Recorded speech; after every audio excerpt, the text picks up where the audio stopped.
Hey everybody, what's up? Welcome to the Most Excellent Entertainment Podcast, and I am beyond excited this week. My guest is a singer, songwriter, guitarist, former member of my favorite band in high school, former member of the Worry Beads, solo artist, current leader of Mark Knight and the Unsung Heroes. And in case you couldn't tell from the name of the band, welcome, Mr. Mark Knight. Hey, man. How you doing?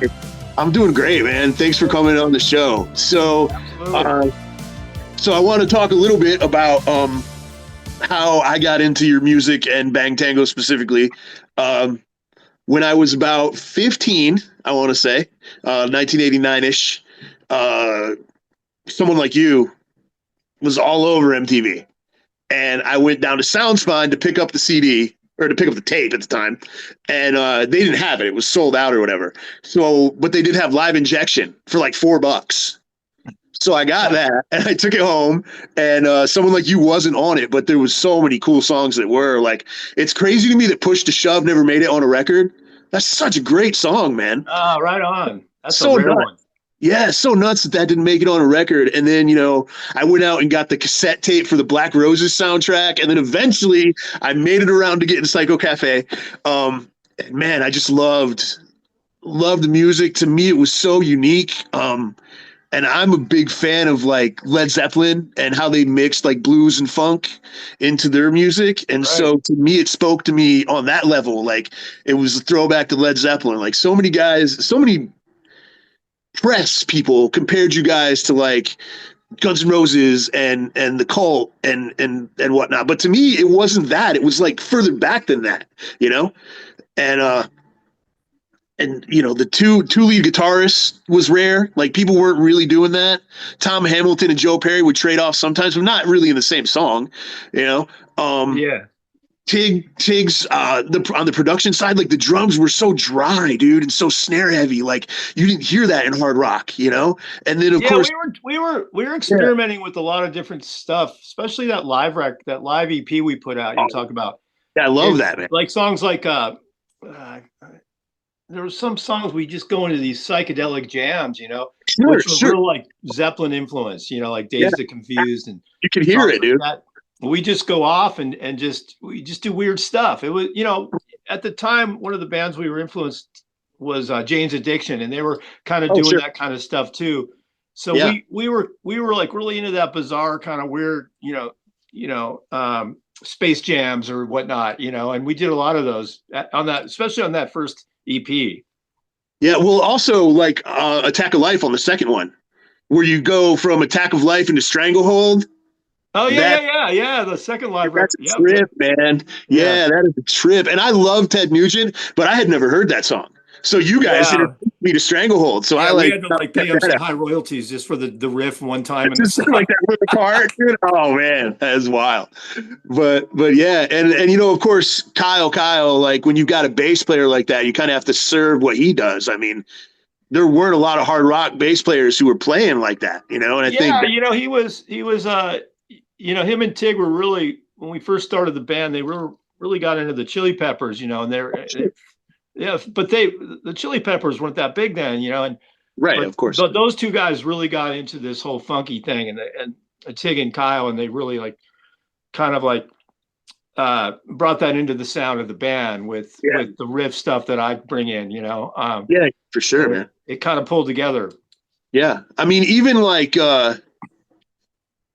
in someone like you, like the big first single, you can see in the video where you and Kyle Stevens are like trading licks back and forth and what. It's really cool, man. Hey. To me, it was so different, dude. It was so great. I'd always try to write like little harmony solos with Kyle. So I brought Kyle into the band because I want.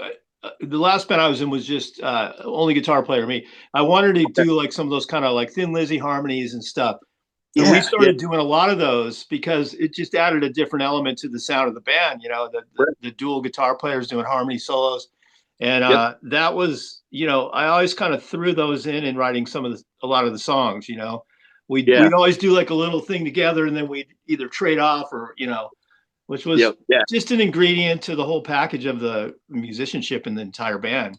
For sure. It's wild because one of my other favorite bands is Dramarama, who you would think have nothing to do with Bang Tango. But I had John Easdale on, and we kind of got to talking about your two bands and how you Wow. both had dual leads who would play together and trade off. You both had a really strong bass player foundation.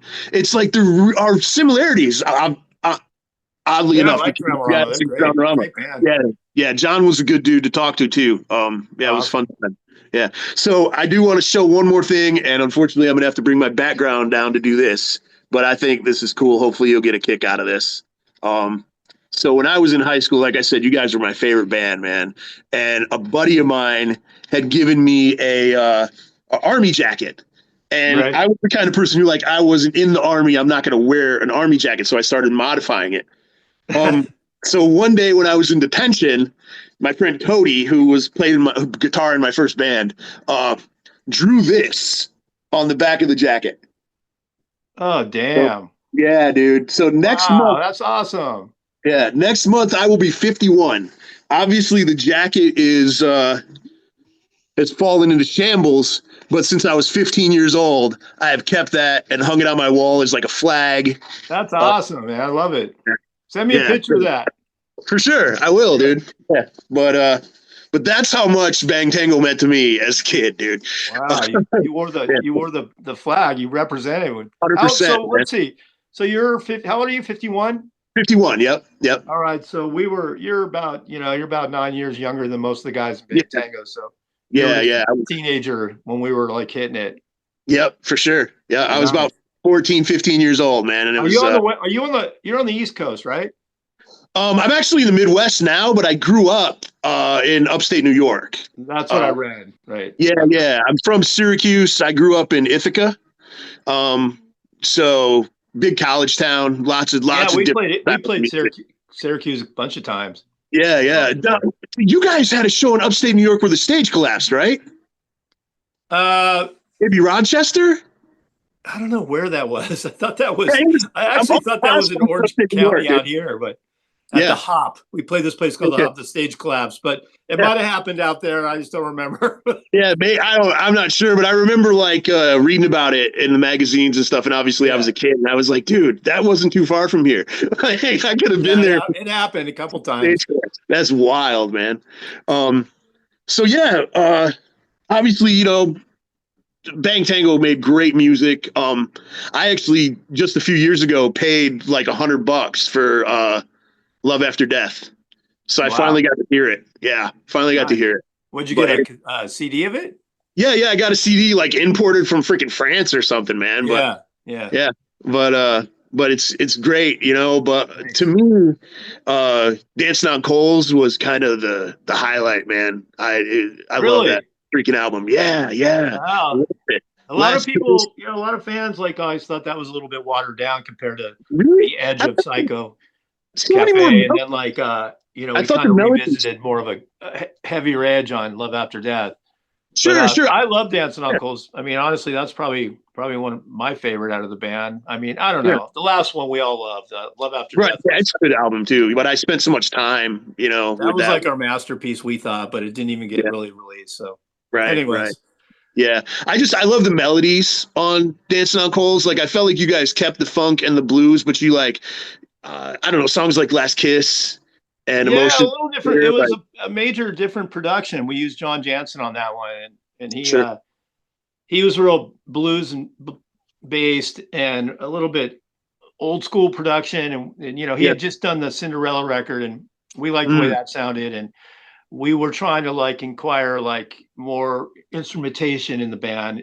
We brought in like strings and horn sax, like all we thought we were trying to be the Rolling Stones, Yeah.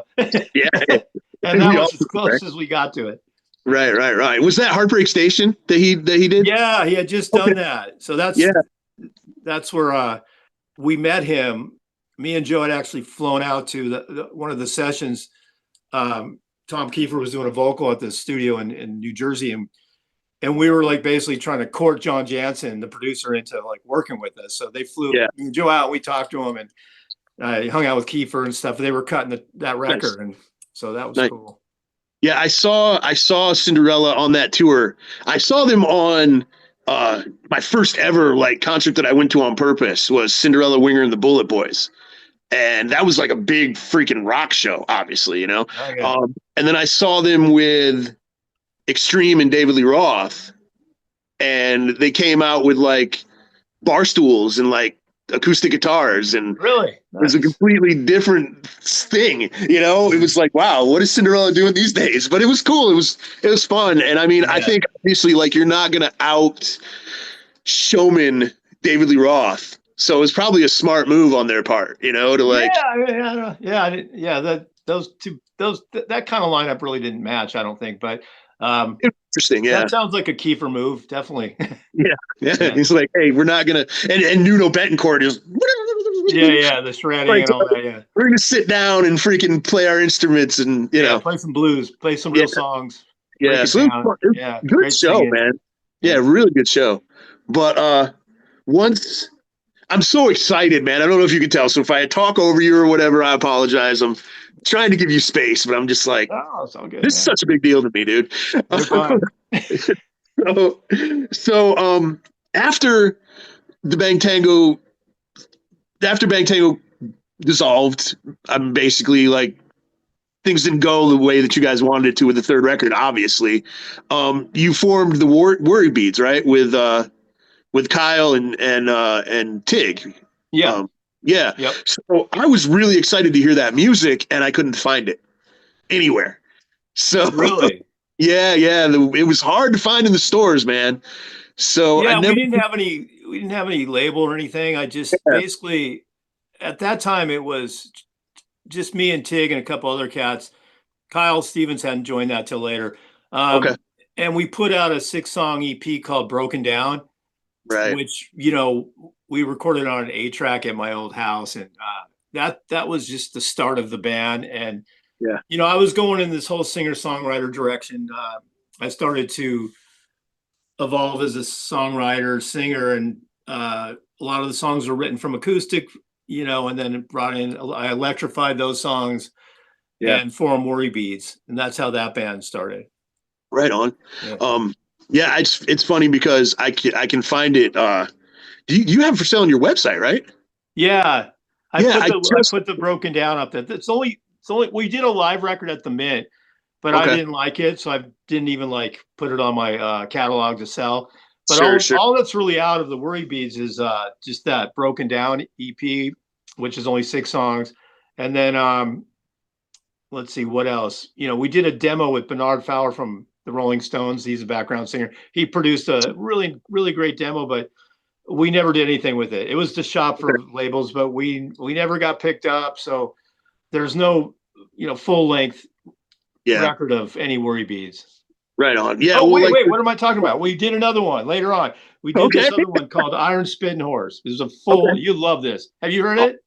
no, I haven't heard it, man. I Oh, got to check it it's rocking. It's out. one of Okay, the. It's like two records in my life that fell through the cracks, or Love After Death, and this one called Iron Spitting Horse, this Worry Beads record. okay. So there was like 11, 12 songs on it, I think. And it didn't go anywhere. I didn't even get it on Yeah. Spotify. I think we made like 100 copies and sold them, and that was the end of it. Oh, dang, man. Yeah, But you like it. It's rocking. It's way yeah, edgier than the EPs and the other earlier stuff. nice, nice. Some Bang Tango vibes in it almost, like some of Cool. the riffs and stuff. Cool. Yeah, I'm gonna have to. I honestly like even with someone who I'm pretty familiar with, I do research on them right up until we're about to do the interview, and I just happened to see today that the Worry Beads EP was available on your website, so I'm gonna pick it up. Yeah, Like it's cool. yeah, It's cool. yeah, It's like it's definitely gonna pick it beginning up. stages of my evolution into fronting a band and singing and writing my own stuff, and I've put out like 10 records since then on my own. Yeah, So but it's still, I mean, I'm really proud of it. It's great. yeah, for sure. I'm definitely gonna check it out. So Yeah. another record that maybe not a lot of people are familiar with, but I got a compilation CD from Germany that had a song from the record on it. So I picked up the Gravy album. Yeah, I knew Um, that was coming. yeah, it's really good, man. Like it's so different from Bang Tango. Yeah. miles So away. Gravy splintered off of Worry Beads. So basically, Worry Beads defunct. We broke up, and I just rallied a bunch of musicians, had a bunch of songs, went into rehearsal, and me and Mark Tremalio basically, like, I brought him in and we put this band together again, and basically replaced almost everybody in the band and formed Gravy. And it was one of the hardest working bands I've been in. We probably Yeah. did like 75 shows in the LA area, and we had a keyboardist, we had a funky bass player, Rock, who ended Yeah. up producing Bones, the record Bones we did. And we had a really good run, and people loved the band. I mean, we had some serious momentum, but then me and Mark wanted to go more in a Black Crowes direction, and it's always something changed, and Yeah. so we did one record, and it was we worked really hard, and we toured on the West Coast and stuff. I think we went back to the South a little bit, but that was Gravy, and it's really funky, totally different. But yeah, cool record, definitely different than Yeah. anything else I've ever done. Definitely. I think if you want to talk about like underrated musicians, Mark is one of the most underrated guitar players Oh, on absolutely. planet Earth, man. Every time I hear something that he's done, I'm just like, oh, he's so good. Yeah, he's ridiculous. Yeah. He's still So playing with us nowadays. He just did he comes in, kind of sits in and guests with us still when he's not working or doing other things. So yeah, me and Mark had about 15 years together playing, probably more than that. wow. Right. Yeah, most of, like, he got the Unsung Heroes together with me. He was in Bang Tango for the end. I don't know if you know that, but he played with Yeah. us for, I don't know, last, I don't know, 6 months of the band. Right.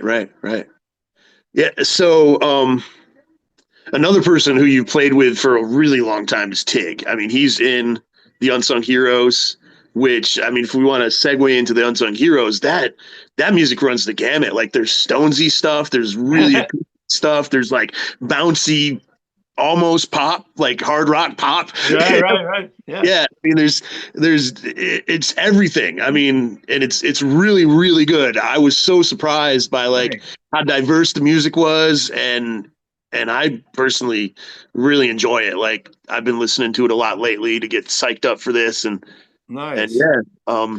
just what is the relationship like with you and Tig? I mean, obviously someone who you Tig's played like with. he's like my Charlie Watts. He's me and Tig have been through it all. From Bang Tango to Worry Beads to, he wasn't in Gravy, Right. to just Mark Knight solo. He's done some stuff with I put out a couple just solo records. He played on one of those, and then the rendition, the version of the Unsung Heroes has changed here throughout the years. It's kind of bounced around different members, and Right. I don't know, maybe 3 years ago, Tig was like hitting around coming back, and during the pandemic, yeah. So he was like, I could tell he's like, come on, man, let's do it again. And the drummer Edward, who was did the last record before, Don't Kill the Cat. Yeah. Whatever, didn't work out, the pandemic, and things got weird. So I said, Tig, you want to get in the room and jam again? And now he's been back, and we just did actually we did 2 records since he's been back for a while now, since whatever 2020, right out of the Bang Tango reunion. Tig's been back in the fold. So me and him, yeah, he's my guy. He's wait till you hear the new record. I mean, Right on, dude. I'm excited. He's evolved so much. Speaking about the pandemic, man, I was so excited for that Bang Tango reunion, and then the pandemic happened, and it, like, as far as a tour, nothing really happened. I was like psyched, man. Yeah, we never had any intention to tour. We were just kind of gonna keep it together and do like a special one-offs, the press kind of made it sound like it was going to be a tour, but obviously we never had any intention of touring. Those guys can't tour. I mean, some of the guys, have full-time jobs, and sure. There was no, everybody, that's kind of what people just anticipate. Oh, they're going to tour. They got back together again. I mean, we never mentioned touring ever. Right. We're going to do like maybe the Monsters of Rock cruise, stuff like that. Cool. M3, we were invited to that one, but everything just kind of dissolved. It got weird again with the personalities. Yeah, I Um, get you, man. I get yeah, you. I don't need to go into any details, but Oh, of course not. um, Yeah. I mean, it's yeah, all so out that there. it just kind of Yeah. fell apart. And in the meantime, I was writing another Unsung Heroes record, Days of a Dreamer. I'm Yeah. always writing, and I was like, amped up on this. I had some good players and feeling good about it. So I just was in a better place on my solo stuff, and Yeah, for you know, sure, man. And do you release most of the solo stuff on your own, right? Or do you have a label yeah, behind you? Knife Wound Records. That's our own label, in-house record. Okay. My wife basically manages and runs it. Nice. So we put the records out ourselves. We have a team of graphic designers, photographers. I mean, we have this kind of network team of people that help build the records, and Yeah. now we have our great friend Adam Hamilton, who's produced and recorded a lot of the stuff. The last two records, actually, I Right. think he just did the newest one with me, and he did the one before that, Lonesome Songs, and he also worked on Days of a Dreamer. That's when we first Awesome. met. So now he's part of the family. He's just super supportive guy, great studio. He does he mixes everything. He records a lot of we do all the drums at his place and some overdubs here and there. And he plays, and he's almost like another member of the band. That's cool, man. Yeah. Nice. Nice. So obviously, like going from MCA to doing your own thing, the expectation is different, but then also like you get personal success out of it. You know what I mean? It's all in house. So I don't have any major booking label in just major like a agent that really gets me out on big tours or anything. So that's all stopped. It's all Right. it's all just in house. Homemade. I record 90% of the records in my studio right here where I'm talking to you. Um, we just do it all ourselves. It's like real indie rock. It's like legit indie rock. Yeah. Yeah. Yeah. I mean, I don't even have an indie label. We just created our own. Right. We Right. use we use Spotify, and Sure. some of CD Baby actually has an outlet where you can put all your music out on all these different platforms. Yeah. So that's kind of in a sense some sort of like social media distribution in a sense, but there's nobody out there working our record. That's why you can't find a lot of my stuff, but then there's YouTube and iTunes and all that. We're all plugged into that. So the difference is there's no like real tour support money or Yeah. to get us Yeah. like proper, even an opening act for a bigger band. We just never can kind of connect those dots. So it's Right. just basically a lot of like local shows and bars and selling, word of mouth. And we literally selling out of the back of your pickup truck. We're selling CDs from our house, and it's probably Right. profited way more money than anything I've experienced. Even being on a major label, you're put on a salary with not much money. We're Right. making more money selling CDs to people online with signing them and Yeah. selling merch. So it's there's a little profit, which is cool. And I have a little cult following, I've developed over the years, and these people are chomping for new music, and they want, they can't wait to the next one. It's not a lot, but it keeps me going. And, it's a lot of fun. And it's nice to have, an audience that's waiting for new music. So, Yeah. it's not like I'm, I just do it for myself, man. I'm an artist. It's not, I mean, that's a part of it, but honestly, I have a little small cult following that enjoys what I'm doing, and especially with me and Tig playing, and some of the history. Yeah. Yeah. I remember back in the early 2000s when Public Enemy decided that they weren't going to put stuff out through a label anymore. And the first album that they put out on their website sold like a third of what their last album did, but they made like a ton more money. Like Chuck D Yeah, was like, because they kept all the profits. yeah, Exactly. That's what yeah, I'm doing. I exactly. mean, I Yeah. just, I don't have to pay any. I mean, it's all in. We don't have any. We never took out any like financial backers or anything like that. We just do it Right, all right. ourselves. We kick the money up for the production of the record. We kick up the money for the recording fees and whatnot, and we just put it out, and it's straight profit, and we don't have to Yeah. pay anybody back. And there's been a lot of people that have offered to like help me out. Hey, I want to, I want to bankroll you a little bit and get records made, like actual vinyl and stuff like that. But then you end up in the hole with somebody you got to pay back, and then it becomes this business deal. And so we have never done that. We've just done it ourselves, me and my wife, basically. Yeah, yeah. I heard an interview with Semisonic not that long ago, and they are still paying. They still owe the record company money. Yeah, like that's wild. That you can't. Yeah, you can't. It just doesn't work. I mean, we got so screwed over by MCA. There was so much money that we never saw.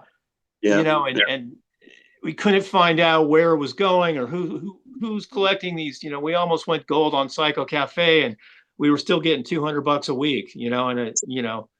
Man, that's everybody else in the business was making money off of us for the producers, even our accountant was probably making more money off of us, and we were just like, oh, give the guys, we were put on a salary of $200-300. That was it.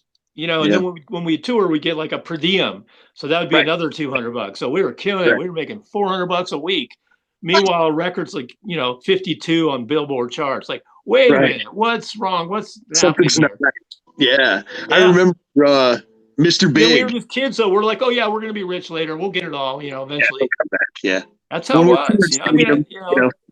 Yeah. Different time. I remember an interview with Mr. Big where they were talking about that they went #1 while they were on the road and had no idea because they had no money.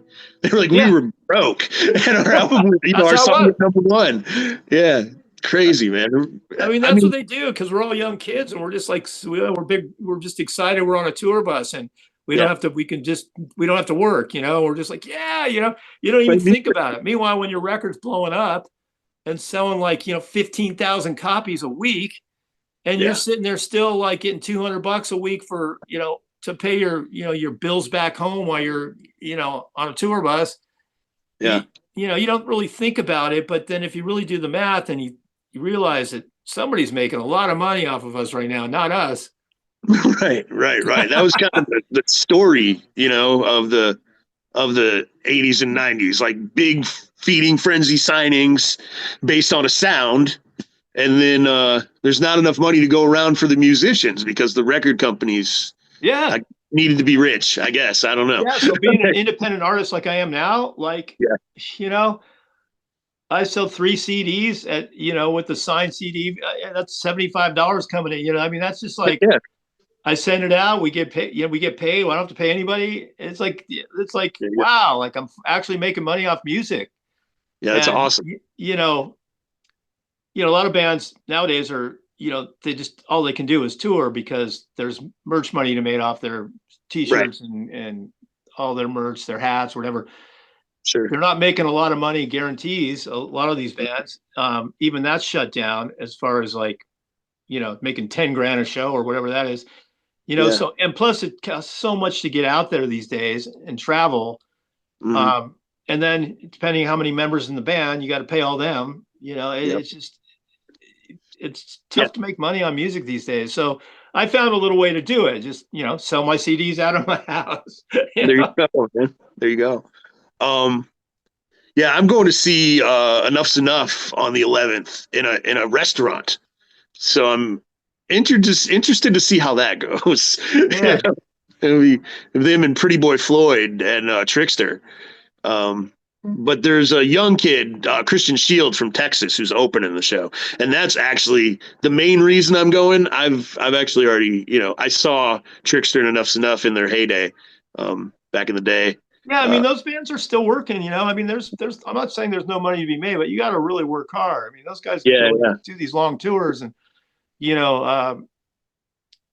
can squeak through, and you sell your merch, and you just get on to the next town and play again and play again and play again, and then eventually, you're making it somewhat of a living. Right. It's not like the old days and by any means, but like I said, then the label got all the money. Right. So what's the scene like in LA now as far as live music and stuff? Is there it's pretty dismal. It's damn. There's a lot of there's a scene of like the young musicians and stuff, and this kind of indie rock thing that's going on. I mean, my daughter's Yeah. a musician, and she's exposed me to a lot of like, she's in New York, but there's a scene of young artists that are doing stuff and bands and people, and a lot of kids going, they're packing these places. So it's not like it's not like music's dead. It's just a different sound, you know. Yeah. But for like a guy like me, there's not a lot, not a lot going on really. Not a lot of venues, a lot of tribute bands, a lot of cover bands. Sure. So that's pretty much sapped up like my audience, or my not my audience, but my bookings, because I've lost a lot of shows and gigs from these club owners not wanting to book original music. That's as simple as that. They rather book tribute bands. They rather book cover bands, and nothing against those musicians that do that. But for Right. me, it's kind of like just dried up a lot of my venues I played around town. There's a couple spots I still hit, but like Maui Sugar Mill is like a legendary dive bar in the valley that they still book original acts, and a couple other places, but everybody's like, well, we're gonna bring in some tribute, and they pack the place and can charge more and sell more drinks than a guy like me who's playing original music half these people have never heard. So it's been difficult for live performance. Yeah. I mean, it's kind of like that out here too. There's so much like it'll be like REO Speedwagon tribute, Yeah. there's so many like tribute bands playing in the Midwest. You'll see entire festivals that are nothing but tribute acts, and it's kind of disappointing, to be honest. Like, I would rather see someone playing their own tunes, and like it's just I mean, these people, there's this whole generation of people that want to go relive their heydays and hear like, hear the music they grew up on, and they go see these bands that are pretty decent at covering other people's stuff, and they dress up and look like them, and it's a lot cheaper than going to see the real thing. yeah. And a lot of them are actually better than the original artist. Right, especially nowadays, Yeah, right. Yeah. So I think there's just a business for it, and there's people want to go see that. It's just nostalgic. Yeah. It's funny because I love Kelly Hansen's voice, but the fact that there are no original members in Foreigner or Lynyrd Skynyrd is strange. Very strange, Well, I mean, it's kind of weird that they'd even call it the name of the band at that point. yeah. I mean, if you're gonna do that, then just say, a tribute to them. But yeah, I don't know. I know that some of the original, maybe there are one or two that were in the band for a period of time that aren't now, or the brother was in, like Skynyrd. You had Van Zant was in. Yeah. So I don't know. It's just, I don't know. They're getting all the gigs, those bands, and guys like me who are just original singer, songwriter, rock and roll band with a bunch of songs that are kind of indie rock that not a lot of people know. I mean, a cult following of people know the songs, but I always feel like I'm playing songs nobody's ever heard, and I've been doing it for 15 years in LA, and every time I play, I feel like they're all new to people still. That's right. I've never got that kind of like that following, like live following. I've got it more through social media and selling my music, but actual like following where I have 100 people come out and see me when I play locally. I just don't. It's like I feel like I'm reinventing myself every time I play live again, and like we feel the same way, Tig and the guys in the band. So we have our hardcore fans, but that's a handful of people, not like 300 people that are going to follow us around the area. Right. So those times have changed. That's kind of how it was in the 80s. Yeah, I mean, I don't want to I don't want to stick on this too long, but I guess the last original member left Foreigner and gave the current band a blessing to do like one final tour or something like that. So I mean, at least they have that. And like I said, I love Kelly Hansen's voice, but it's just a weird thing, like that they're Foreigner, but no one, they're all too young to have been in Foreigner. You know what I mean? It's right. weird thing to And watch. isn't like Lou Graham out there doing some performances here and there? Oh, I'm sure he is. Yeah. Yeah. I've But he never can barely stopped. hold it together, you know. Yeah. And those older cats, it's like, especially singers, you know, Right. It's it's hard. Yeah. tough. So people rather go see the Foreigner with Hanson, you know. Yeah. Yeah. I was in bands in the 80s and 90s, and obviously, like, I wanted to sing like Robert Plant and Jeff Tate and Joe, honestly. And it kills your voice. You know, when you're trying to Yeah, sing that's a strong every night, it wears you out. Like yeah, at I mean you 50, could do I it in your can't do it 20s, anymore. you know. Yeah. but, Yeah. but I don't know, like, you know, I never had that kind of singing voice, so I wouldn't even attempt to do it, but I can't imagine how, like, even how Joe could do that every night when we would be Sure. out, you know, and like, you know, we'd do like 11 shows in a row and he was out there screaming his head off, you know, and, Man. you Yeah. know, it's back then, like you know, you're stronger, you're younger, but, you know, the older you get, that high voice, you just can't do it anymore. And, you know, even some guys can, some guys are natural talented, they just don't have a problem with it. But, you know, it's, something you really have to keep up. You have to be very healthy. You have to take care of yourself. You can't Yeah. smoke. You can't drink. Can't do any of that stuff. You have to Any be an fun stuff. absolute Yeah. athlete to like really Right. hold that up. You know. Right. Yeah. I've got Dave Alvin from White Trash, not Dave Alvin, the country icon. I know White Trash. That band White Trash. Yeah, yeah. I've got I him remember coming them. on the show next week. And I remember them. I was checking out some of their stuff, and the difference between what he was doing when he was 18, 19, 20, and what he's doing now, what he can do with his voice. He still makes it work, but there's a Yeah, slight difference, you know? sure. Some of these guys just they transform. You know, even like Robert Plant. You know, he sings lower and does his own thing. And you know, there's some guys that can do it and stylistically uh, come into a better kind of different, not better, but just different lower voice or whatever, and make it work. Other Yeah, guys, they can't make that transition, and then they just don't sound good anymore. Like, I mean, right. it just Sure. doesn't work. You know, it's Yeah, like, you know, I don't want to get into talking about anybody in particular, but you know, there's a bunch of these guys out there that just can't sing as high anymore. It's bottom line. right, right, right. So speaking of singing, like, when did you know that you wanted to sing? I mean, obviously, like, going right into the worry beads, you were the vocalist, like, pretty Well, much. so it kind of went Yeah, like this. I started writing lyrics and melodies and songs on acoustic, real laid back, you know, just singer songwriter guy, you know. yeah, And you know, I started enjoying like coming up with melodies and lyrics and stuff. And initially, I tried out. You know, I didn't want to be a singer. I just wanted to write songs. So I tried about two or three different singers out.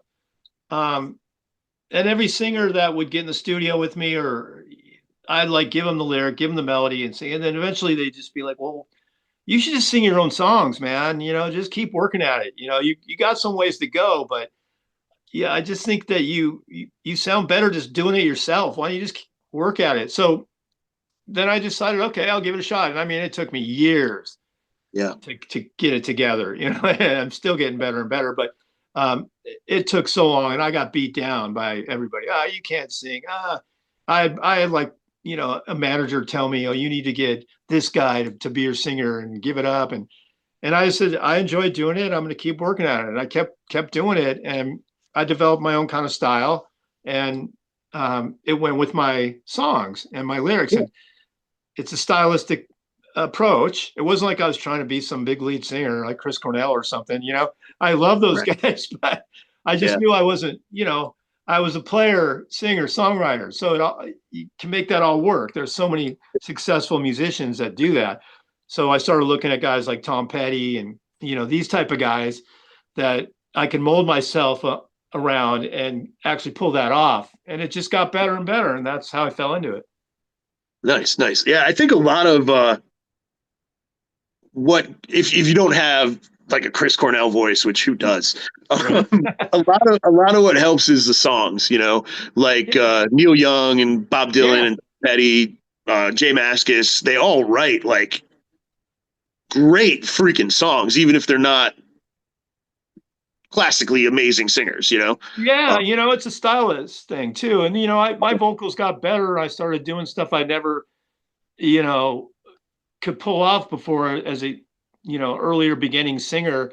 Yeah. So then I would try different things and I'd start experimenting. I mean, even like Bono from U2, if you listen to the early Bono, like U2 records, I mean, he evolved so much.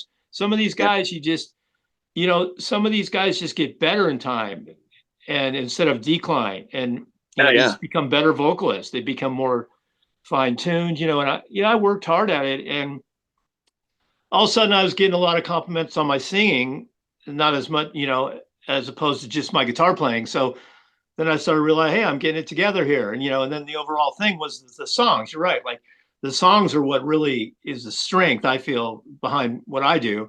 And Yeah. so I leaned on that. And then it's just, you know, it just seemed to work. And I can, I worked with a couple different singers even over the years. And, it was okay, but it was like, you're dealing with the different entity and the emotion, the expression isn't the same, and if you Right. can somewhat do it, then I think people should do it, and just go for it, be the singer, maybe you're not going to get as much success, but in time, you're being true to yourself. That's what I feel. And that's why I did it. Yeah, and I think you can definitely hear an evolution in your voice, like over the course of the records. You get like there's more inflections, and you can tell you have more strength now uh, on your newer stuff than when you first Thanks. started. So Yeah, that's thanks. really Yeah, cool to like I do. said, I worked at it and you just get better, and you get stronger. Your pitch is better. You hold on to Yep. notes stronger. The emotion's still there, and you get I sing a little bit higher now too. Like I couldn't sing like that 12 years ago. So yeah, I appreciate that. Yeah, that's it just keeps getting better, and now I don't even think about it so much. I just Right. it's not like I'm scared to go sing a vocal now. I sing a vocal, and like Adam's like, I think you're two takes. He's like, I think we got it. I'm like, what? He's like, Oh yeah. you're strong now, man. You're like, your voice is so strong now. He goes like, yeah, in the old days, you'd be like, oh, let's do 16 takes. Oh, I think that's a little off key. Oh, you're Yeah. wobbling around, and Yeah. Yeah. I don't even think about it anymore. I can pretty much throw something down pretty much in key and pretty solid. Nice. And That's it awesome. works. So it works Yeah. for me anyways. So if you were going to describe like Mark Knight and the Unsung Heroes to someone who hasn't heard you guys, how would you describe it? Like, because it's a I would music. say we're Oh, we're a, yeah. we're a basically Americana roots rock singer songwriter focused band. We're blues based. Rock and roll based. We get edgy and grindy and stuff, but I would say it's raw. It's not overproduced, and it's basically a guy writing songs on acoustic, bringing it to a rock and roll band. And that's basically what we do. Yeah. But it's not metal. There's no real metal in it. Maybe some of my solos are a little, a little like shreddy, but there's not a lot of that element to it. But there is a country twang to it. There's reggae feels to it. There's like you said, pop a little bit. There's some, indie influences in there that I like Elliott Smith and guys like Yeah. Ricky Ashcroft from The Verve. I like some of these indie artists. So I kind of mix up the pot with those things when I write my songs. So I don't know, that's a big description right there. I would say that's it. Basically, if you like music, check it out. There you go. It's pretty much, yeah. Have you heard just hearing you describe the Unsung Heroes? Have you heard American Aquarium? No. Oh man. So it's this roots rock guy. They put out a song called 5 years. I think it's called 5 years come September. It's an amazing song, man. It's What's that? so American Aquarium? American Aquarium, yeah. I'll check it out. They had an album called Laminations that they put out a few years back. That's Cool. that's to me that's their masterpiece. Like they have a lot of other music, but yeah, check them out if you get a chance, dude. It's Absolutely. heavy stuff, man. Yeah, man. Yeah. So I've been sharing a flyer on Facebook. I saw that. Thank you. Every time it pops up, man. Oh, you're welcome. So you guys have a gig coming up pretty soon, right? Yeah, we're playing at Maui Sugar Mill, the bar I mentioned earlier. We're doing that May 10th, and then the record comes out, the new record, in July, and we're playing a little like a private party at this local pub that we've been going to. It's like a family pub called the Pickwick's Pub, and we're probably gonna do like an extended like acoustic set. Probably most of the songs on the record, and maybe Nice. have a little party. That's the next step in July. Good times, man. Yeah, I've never been to California. I've always wanted to get out that way, man. Like every summer, I'm like, you know what? This is the summer, and I've never done it, dude. But Yeah, hopefully, summertime's good here. We're yeah, also hopefully. we've been going to Milwaukee once a year. We play Really? out there. We played Oh, Shank Hall last year, where Spinal Tap was, Shank Hall. sure, sure, Uh, sure. and so we're going there. We have a booker out there that's like a good friend of the band. He's Nice. bringing us out there, I think, again in fall. So we go once a year. Okay. So that's something we're going to probably do in fall. Cool, brother. Yeah, if you guys make it to Milwaukee, I'll have to keep an eye out for that. That's not super close, but it's a lot closer in California. So, Yeah, yeah, absolutely. try to make it out, man.